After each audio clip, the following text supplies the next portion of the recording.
Alrighty, so I'm going to give a demo here on pinching a bowl. So we're going to do a little bit of hand building at home during this hybrid course. And the purpose of the pinching of a bowl, well, there's a lot of ways of hand building that you can make vessels by hand building. Pinching, you can actually carve one if you wanted. You can do a soft slab, you can do hard slab, you can do coil. There's just many different ways, but I want to show you pinching because that's a basic thing. You just grab it out of the earth. So I've got a ball of clay here, and you know, if I grabbed it out of the ground, I would get a ball of clay and then start pinching it. And it's the easiest, most, and also the oldest technique on record. And it's not just a beginning technique. You know, societies lived by having vessels that worked, and they made it by pinching. So this is pretty serious. You can do some very serious artwork with this too. There's books out on pinch forms. So anyway, I can make this fairly big because I have big hands. That way you can see better. But also, I think you should make yours big too, and leave them a little bit thick because what I want to do with these, we'll make 3 of them, and I want you to be able to use them for surface design before we ever even fire them. So that's what the whole purpose of this is, besides getting the experience of pinching. And then we'll do carving, which is subtracting clay, and then we'll do another one where we add clay to it, and then we'll do a third one where you'll pinch it, and you'll bring it to school for one of our throwing sessions. You'll paint it with clay slip. Slip is a colored clay that's in a more liquid form, and then we'll do sgraffito where we carve through that. I'll demonstrate that later, probably in person. Anyway, so pinching. Start with a ball of clay. Give yourself a head start. I stick my thumb in the middle, but go about middle of the way. Now when I start pinching, if I pinch hard from the inside out, it's going to turn into a pancake. I want to head this upwards. So what I want to do is I'll go around just pinching just a little bit at a time, very, very lightly. And it's almost like throwing on the wheel. is that better? Mm-hmm. I'm going in a circle, and I'm not pitching too much at one time, so you can see that it's pretty even what I'm doing. I go a little bit deeper.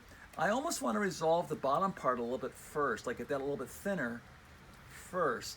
So I'm working down here, because once this gets deeper, it's going to be hard to get down there, right? So I'm going to start going down here, get that. And by the way, when I said I don't want to pinch too much from the inside because it will go out. So what do I do instead? I kind of come up from the outside. So the pinch is like this. I'm exaggerating, but that's what it looks like. Go around from the bottom. Now I'm going to start thinning out the middle, and then I'm going to start coming up onto the top. And I'm not pressing too hard so you won't see too much individual thumbprints. I'm going a little bit faster or pressing a little bit harder than maybe you would just for speed, but it still looks pretty good. It's still staying pretty round, yeah? And I would encourage you to leave these thick so we can do the surface design to them. So again, it's going to be up. I'm going up, up, up. I'm going to go back down again a little bit of that clay. Come up. In the middle part, hand will get tired quickly. And come up to the top. As you see also, I'm working on this in my hand. That way it stays round here. If you're sitting here working like this on a table, it's going to flatten bottom and it's going to tend to want to come out. So I work on it in your hand. That's the best way to do it. Doesn't matter how big your hands are. I'll show you a trick if your hands are really small and you can't get down to the bottom very well in just a second. Let me get this a little bit thinner. And like I said, I can leave this fairly. I want to have the walls pretty even all the way up and down. That's just a good practice for this pinch. And again, I'm coming up on the outside. I can feel where it's a little bit thicker and I can spend a little more time there. And I don't want to get too thin because of what we'll do to these. If you want to make it a fourth one where you go really thin, that's really cool. You can make these things like eggshell, which is awesome experiment to do. So this is pretty good. I could leave it about here. And you see it goes more up and down. I can make a foot for this. I could leave it like this and tap it a little bit so it's flat in the bottom. I can make a foot on it by going like this and making a little coil. Anything could be a foot. I could actually just put a pad of clay down there. I can make a ball of clay like this, and then I could score and slip, which is I rough this up, put water on so it makes a paste, and put this on there. Or I could just work this in. If I'm not going to score and slip, and I've just got wet clay on wet clay, I can add a foot. This is a very small foot. I can just go around and add the clay like this. Okay, and I would work it in nicely. Let me work one spot in nicely so you can see. You can really make it. So I spend time. I've got a tongue. If you have a tongue depressor tool in your toolkit, it's part of the wood knife, the opposite end. You can use that and come in here. As you can see right there, I can make it look pretty smooth. Okay, and then that could be a foot like that. See, or I could put a coil on there. Do you have a needle tool in there, sir? Thank you, sir. Great. Make a coil. Okay. And then I go like this, and then I might even let it overlap a little bit, and then cut it at an angle. You'll see why in a second. Take away the excess clay on the top and bottom coil.